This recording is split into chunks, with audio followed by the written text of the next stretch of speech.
Today's episode is sponsored by our friends over at Squarespace. I bought a new watch, and as always, it's a Rolex, but this time it's not for me, it's for a very special lady. Today we're going to talk all about it. I'm not just going to tease the watch, I want to show it to you. So here it is. This is a vintage Lady Datejust. This is a 28mm watch, and although some of you wouldn't be all that surprised to find out that this watch was for me, it's not. This watch is a gift for my mother. And I think that its story is kind of neat and interesting. I think that all of you guys are really going to appreciate it. But by the end of today's video, not only will I tell you the story, but I'll tell you why I think that watches like this are grossly undervalued, underappreciated, and really represent a great opportunity in the market. I've said this before and I'll say it again. In many ways, so far as the world of vintage watches, women have it a heck of a lot easier than men. The female market has watches basically just as interesting as the men's market.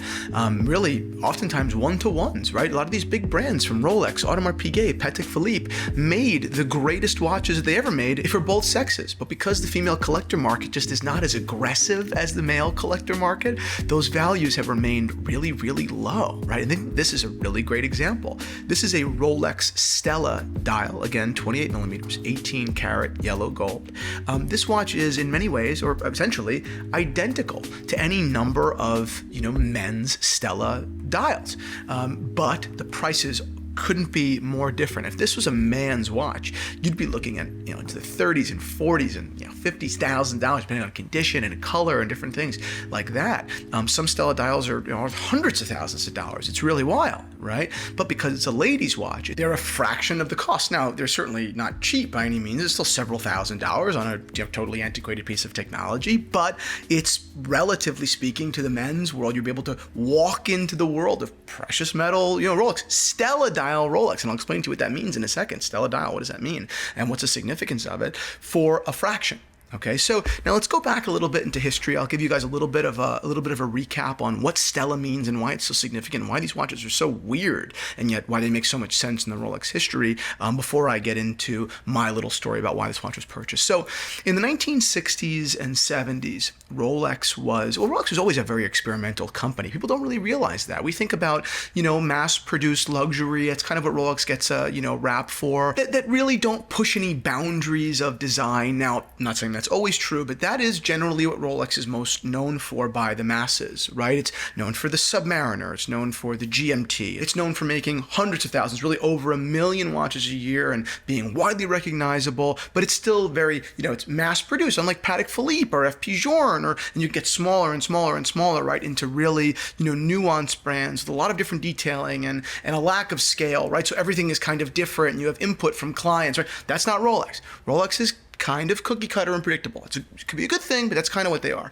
But if you look back into history, that's actually not quite true, right? The Rolex Day-Dates and Datejusts and even the, Submariners of the mid-20th century did experiment quite a bit. You see it with a watch I was talking about today, the GMT Concorde. You see it with different bracelet styles being paired. You see it with different metals, right? Rolex introducing precious metal into the world of sports watches fairly early. Rolex experimenting with different hands. I mean, Rolex was an experimental company, and that always kind of had a sense, this kind of duality, right? A sense of pride in being a little bit absurd with color and with stones and materials. Again, usually in their more classic line, in their Day-Dates and Datejusts. And that really came in and found its way, of course, not only in stone and in material, meaning in this instance for Stella, lacquered, but usually they also worked with a lot of different precious stones. They also work with different patterns, but those are even more obscure, right? But stones. What do we know about? We know about malachite. We know about tiger's eye. We know about bloodstone. We know about onyx. Right. We know about a lot of different Rolex stones that were being used. Meteorite, of course. Right. There are so many, even until today. Right. Turquoise has been used in all different models. Right. And not just in the Day-Date and the Datejust, but also they've worked their way into Daytonas even as well. Right. Solidite. Right. So many different stones. But also something that doesn't happen anymore were these lacquered dials. Now, these are not enamel dials, although that's a common misconception, right? Enamel dials are different. Rolex did make a few of those, but that's different. These are lacquered dials. Why are they called Stella? Well, the lacquer paint was manufactured by a Swiss company called Stella at the time, and they sold that paint to a company that was manufacturing dials for Rolex, right? Rolex greenlit it. Rolex was having fun with color. These watches came in all different sorts of colors, right? Different blues, different greens, different reds, pink even, and then here, orange. Totally bizarre. This, it's certainly orange, but there's a red in it. Really beautiful, wild colors that are totally different. Okay. Now, these are not the colors that you think of when you think of Rolex, of course. Usually, what is a Rolex you think of? You think of the Submariner, or you think of a yellow gold Day-Date with a yellow dial, right? Those are like probably the two watches that are most synonymous with the brand. But if you're into the vintage world, you do know that these things exist and that they're collectible and interesting, and they're kind of lighthearted and fun, and they're hard to find. So they're, symbols of, a sort of, little bit of an Indiana Jones-like quest. I mean, of course, not quite, right? It's a little dramatization, but that's the idea, right? That there's a journey, and things are deep in this world of Rolex, right? They're not all walk into a store, try to get an allocation, walk out with the same thing everyone else has. Not that there's anything wrong with that. I've done that too, right? But they're definitely a little bit of, and I hate to use the term Holy Grail, but they're definitely a bit of a, okay, I won't use the term Holy Grail, but they're definitely, how would it, beyond sought after, but really just symbols of the collectible world of Rolex. And I think they're quite fun. I think they're quite beautiful in all different colors. When did people start to understand them a little bit more? Good question, Christian. Well, I think it was when Rolex introduced their Oyster Perpetual collection a couple of years ago. I believe it was 2020. In all those different colors, and the world went nuts, right? Green being the most obvious, but they went into pink. They went into Tiffany blue, which exploded. Those watches, retail around $6,500, and we're selling, secondary market at 40. I'm not even sure where they are now, and frankly, there are so many fakes on the market that it's crazy. But people started saying, oh, wow, yeah, I didn't realize, or I forgot that Rolex did play with color. There's a rich history of this, right? Rolex isn't just inventing this now, but if we look back into history, Rolex is actually nodding to their past quite a bit. The same way they did with their red text on their Sea Dweller, or they did with their like Le Mans Daytona. Rolex is now more than a lot in the modern history, looking back into the past and kind of paying homage. Not necessarily releasing homage watches, but paying homage to their rich history. Today's episode is sponsored by our friends over at Squarespace. I have been a loyal Squarespace customer, passionate Squarespace customer for over 10 years now with Theo and Harris. And I don't just recommend that you take a look at Squarespace and explore all their offering. If you're new to business and looking to open up your first website, of course, I do recommend that. But even if you've got a business, you've got a portfolio that's online, take a couple of minutes, make an account, and explore, first of all, their extensive selection of templates. And then from there, look at how easy it is to customize your website on Squarespace. Then take a look at all the tools that they give you, from invoicing tools to Fluid Engine system, which allows you to drag and drop different elements on your site so quickly and easily, ultimately building you the perfect site. Then you've got flexible payment systems that you can offer your customers. It's amazing. And that's before we even get into all their SEO tools, which are so valuable for business owners looking to grow a following. I couldn't possibly recommend my friends over at Squarespace more, so head on over to squarespace.com/Theo Harris for 10% off of your first website or domain. I think that I've made the logical argument for why I would want to buy one of these watches, right? They're rare, they're collectible, and given that, I looked into the female, world as opposed to the male world, they're relatively speaking affordable. Right? It's an easy door to walk through. And by the way, any ladies that are watching this, please, take a look online, open your eyes to the amazing world of vintage watches that are here for you. Most women don't necessarily understand because it's a little bit undercover, it's a little bit secret, but women have an amazing opportunity to buy truly beautiful watches for a fraction of the price of what a man would have to pay for a, man-sized watch, right? 36, 40, etc. right? There's so much more popular, right? And talked about, bigger part of the culture.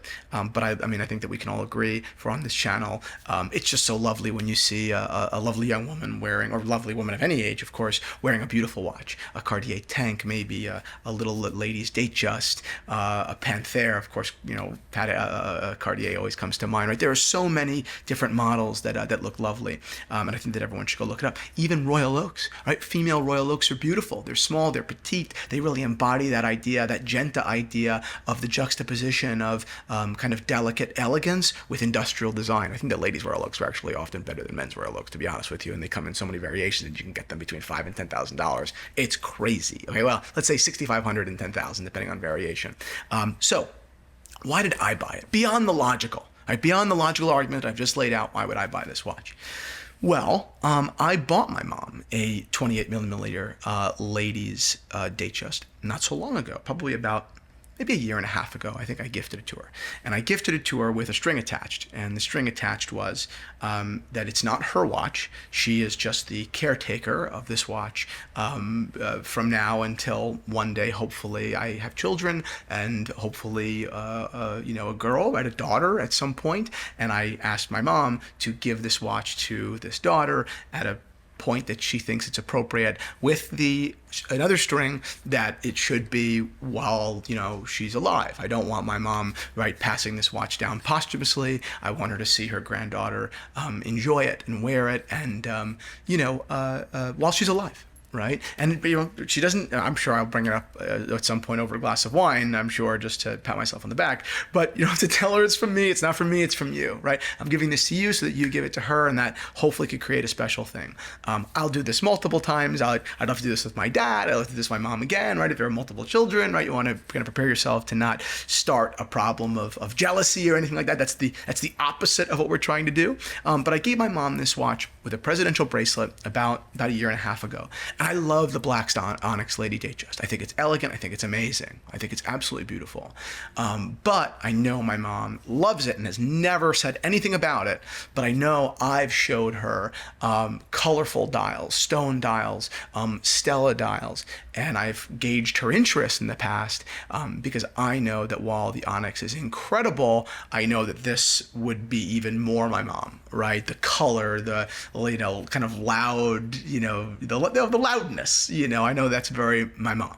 She's a woman that's full with vitality and personality, and I know that that would really suit her. Her other watch, her only other watch, good two-watch collection, is a Rolex Day Date in white gold with a seafoam dial and diamond markers as well, right? So it's like these two watches that are very fundamentally similar, although very dissimilar in size and color, but they totally make sense together, right? Anyway, so I gauged her interest. She expressed some interest, never asked again, and I've been waiting for one since. Just waiting, you know, in the grass for something to pop up that really interested me. And just today, I was sitting down with a buddy, Carl Cohen, he's a watch dealer, and we're actually releasing a video. I don't know if it's been released already or whatever it may be, but you'll see it, where he and I sat down and talked about a couple of watches. We did a two-part episode, one here publicly on Theo and Harris channel, where we answered some questions about the history of watches, and then a second part on the Zero, which is our private podcast community, where we dove into some of the crazy watches that he brought. Go take a look, go watch that video, sign up for the Zero, and take a look at all the extra content that we release. It's actually one piece of content per week, and it's always a video, and it's really, really great. We take a lot of pride in it, so go take a look. But we sit down with this watch, and I immediately said to him, I'm going to have to buy that off of you, aren't I? You know, and he laughed because he knew I was. He knew he brought something that I was going to find special. He knew that he brought something that I'd been looking for, although we hadn't really talked about it many times. And I immediately FaceTimed my mom, and she was like, yes, oh my God, you know, I would love it. You know, my mom would have bought it herself, you know, but I wanted to do that for her. And people ask me all the time, you know, what's your next watch? And in the last couple of months, I've had no answer. You know, I'm not looking for another watch right now. I'm sure I'll get another watch at some point, but I'm not looking for one right now. But I always gotta say, the caveat is, well, you never know what's going to pop up. And I'll tell you, this morning when I woke up, I had no idea that this was going to pop up and I'd be able to, kind of do for my mom what I've been wanting to do for quite some time, get her that crazy color, really weird, vintage Rolex. And I'm glad, and I'm beyond glad. I'm so happy that she's going to be able to wear it, and I'm looking forward to seeing it on her wrist. And the last little, kind of not, funny facet of the story is, many years ago, about probably 10 years ago, when I first got into watches, my dad and I were walking past a watch shop in Manhattan, and we saw a window full of Stella dials. Well, not full of Stella dials. Maybe there were like 5 Stella dials, right? Solid gold vintage Rolexes from the 60s, 70s, and 80s with these lacquered dials. And he looked at them and said, "Oh my God, those are the most beautiful things I've ever seen in my life." And there was one, this same orange color, that he particularly wanted. And at the time, the values were a fraction of what they are now. I think the watch at that time was something like $20,000, which was totally just, out of my dad's budget by multiples, right? But they were like $20,000. And my dad, asked me, came up a couple times, whatever happened to that orange watch, And, he and I have talked about it since, when the prices have since doubled plus, right? Those watches are totally unaffordable now for most people, including my dad. He's not going to shell out that kind of money for that watch. It would never happen. And I know it's always bothered him. Not that he would have bought it at 20, because he wouldn't have. But I know it bothers him now that it's totally just the ship has totally sailed. So when I texted him this morning a picture of the watch and said, "Sorry, Dad, I know that you'll never have that orange watch, but I got one for Mom in her little lady size. It was a fraction of the price." He said, "Well, you know what? Finally, it's in the family." The color, that orange crazy color, he called it a Valencia orange, is what he always called it, is now in the family. And again, these watches do not cost an arm and a leg at all, right? You got this watch for less than a Submariner, let's say, So it's amazing. It's really amazing. And I think this hobby really is not just about having it for yourself, right? But sharing it with those that are really around you, those that you can kind of give to without fear that it's irresponsible because they're not going to be around you, or I'm not giving watches out to strangers, but it's my mom. It's my mom, and one day it'll be my daughter's if I'm ever lucky to have one, and if not, then it'll be my niece's, I guess, or more likely I'll probably just steal it and wear it, at some point, But anyway, that's it. I'm looking forward to seeing it on you, Mom. Love you. Hope everyone has a beautiful day. And I'll see you soon.